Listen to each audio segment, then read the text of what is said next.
Depending on where you are, your beauty can either be a privilege or a liability. And a lot of us beautiful women have found that when it comes to the academic environment, our beauty is a substantial privilege. In this video, I'm going to be giving some of my own personal story times and also a list of signs that you can tell when you have this privilege in class.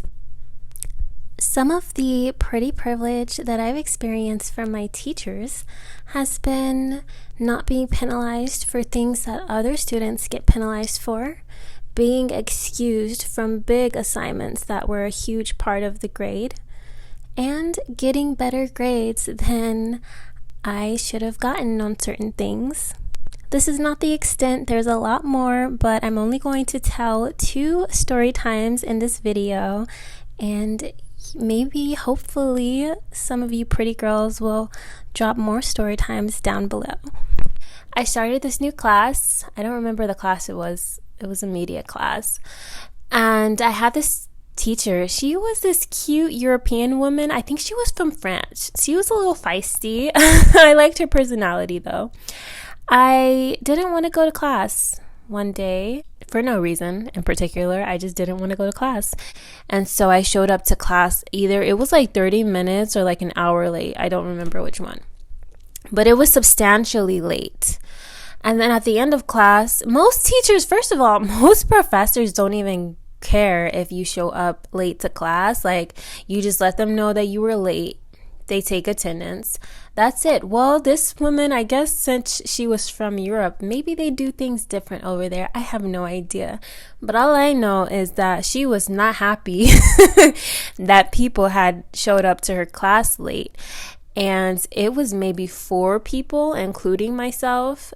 And so we got in a line so that she, at the end of class, we got in a line in front of her so that we could tell her our names and she could mark us as present. And she was not happy. And this was she seemed to, she was the type of woman that had a very kind disposition. While she was marking the absentees present, she did not have that pleasant disposition. She was asking, and why were you late?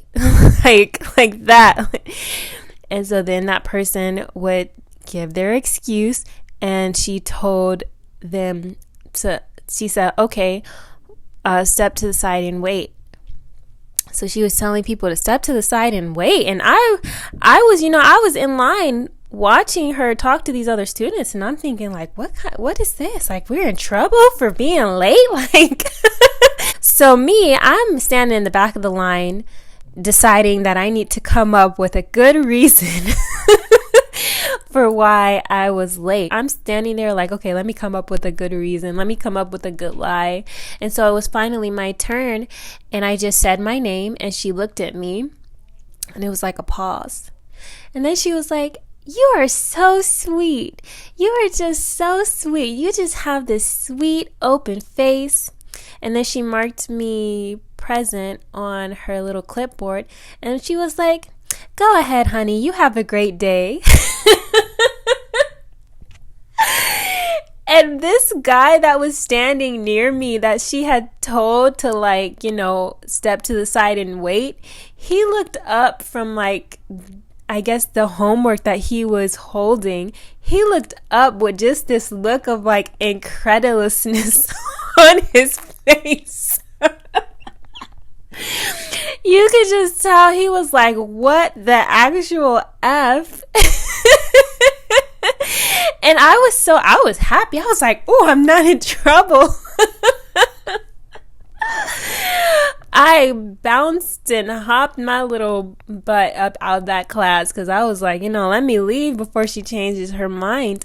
But yeah, that was a very obvious experience of pretty privilege. So the second story is with a male teacher.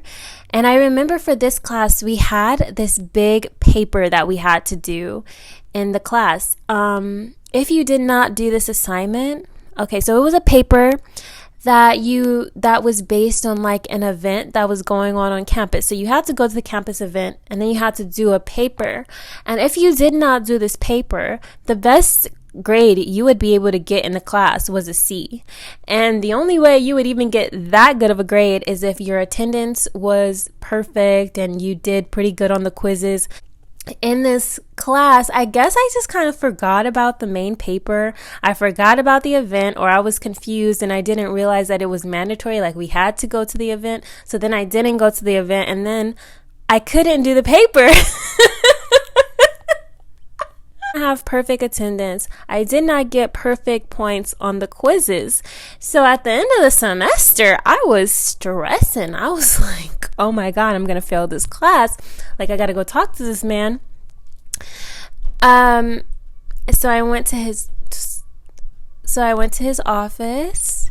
And again, this is the end of the semester, and I'm asking him about this paper. I had already mentioned it to him like earlier in the semester, and he hadn't really given me like a response. He had just been like, okay, but why didn't you go to the event? And then I had explained to him that I didn't realize it was mandatory, and then that had been like the kind of like the end of the the end of the discussion. And that was actually like in class, like he hadn't said anything more.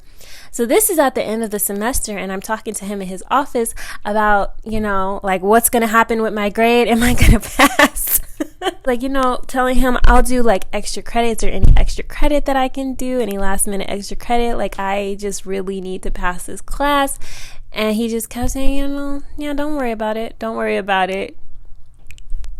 Don't worry about it. And like brushing me off. So this was the last semester at my community college before I transferred, and he knew that.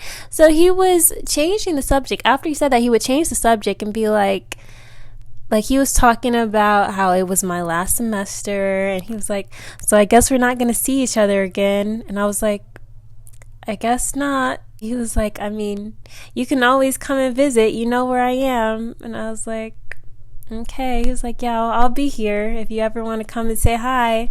And I was trying to be like so polite, because I'm like, I need this man to, I need to be really nice, because I need him to give me an opportunity to fix my grade.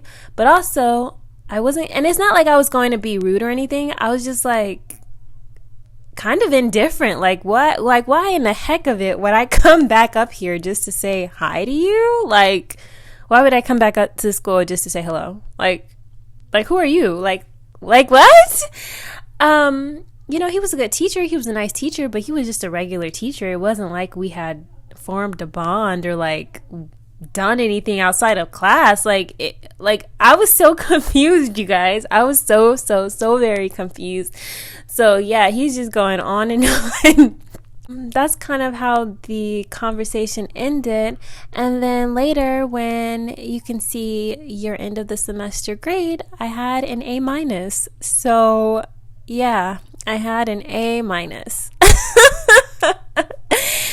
So I was like, oh, that's why he said not to worry about it. Here, a couple ways you can tell that your teacher is giving you pretty privilege. Obviously, they will excuse you from things that other people do not get excused from. The teacher calls on you a lot. If you have a teacher that is always volunteering you for things, or is just calling on you a little bit more often than other people, like they want your point of view or something like that, that's a really obvious. They offer you opportunities outside of the classroom. I've been offered to partake in events that my teacher was in charge of, they would just offer me different things. Another funny one I found is that they will find excuses to talk to you. Literally, sometimes my teacher will come up and start talking to me about absolutely nothing. And I would wonder, like, okay, like, why is he telling me this? I've had a lot of different situations where that has happened. And they'll just come up to you talking about nothing in particular. And you're just like, okay, like, can you leave me alone? Go away now. So yeah, and then of course a lot of people will say it. I've had teachers tell me, like that woman say, oh my god, you were just a doll, you were such a doll. And then she'll ask another professor that was in a different office, like, oh my god, isn't she just a doll? I didn't even know that other man. Like, I did not know that man at all. He was just a random professor in his office, and I had come to her office hours, and she was just raving about how I just look like a baby doll. And then she started telling that man, and then he was agreeing. And then I started feeling weird. I started feeling weird after that. Because I didn't come there for all of that. Of course I was flattered, but yeah, when he started talking, I was just like, sir, who are you? Like, who are you? So yeah, those are pretty much like the main things right there. But tell me what you ladies think. Thanks so much for coming back and speaking with me all about the good, the bad, and the pretty.